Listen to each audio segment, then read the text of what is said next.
అందరికీ నమస్కారం. Welcome to Geeta thoughts. మనం అరిషడ్ వర్గాల గురించి మాట్లాడుకుంటున్నామండి. అయితే వీటిని జయించడం అనేది సులభం కాదని కూడా మాట్లాడుకున్నాం. మొదటి అంశంగా మనం కామం గురించి తెలుసుకున్నాం. రెండవ అంశము క్రోధం.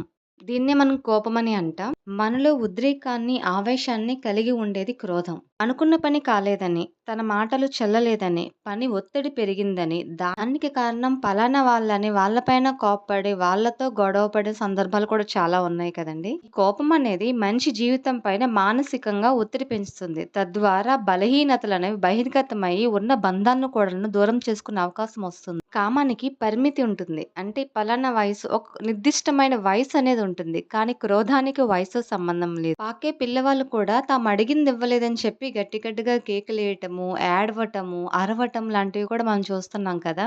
ఈ కోపం వల్ల అవతల వాళ్ళు ఏం చెప్తున్నారో కూడా వినడానికి ఇష్టపడటం లేదు. ఈ క్రోధానికి చాలా ఎగ్జాంపుల్స్ ఉన్నాయండి. బయట వాళ్ళవైనా కావచ్చు, మనమైనా కావచ్చు. కాకపోతే అందరికీ పరిచయం ఉన్న హిరణ్యకశిపుని యొక్క ఎగ్జాంపుల్ మనం తీసుకుందాం. హిరణ్యకశిపుడు శ్రీ మహావిష్ణువు మీద కోపంతో తన కుమారుడైన ప్రహ్లాదునికి ఎంత ఇబ్బంది పెట్టాడో మనం చూసాం. హిరణ్యకశిపుడు హరినామ స్మరణ వద్దు అంటాడు. ప్రహ్లాదుడు హరినామ స్మరణ విడిచిపెట్టాడు. చివరికి తన కుమారుని కూడా చంపే వరకు వెళ్తుందన్నమాట. కోపాన్ని జయించడానికి నాకు తెలిసిన ఒక చిన్న టిప్ చెప్తానండి. మౌనం.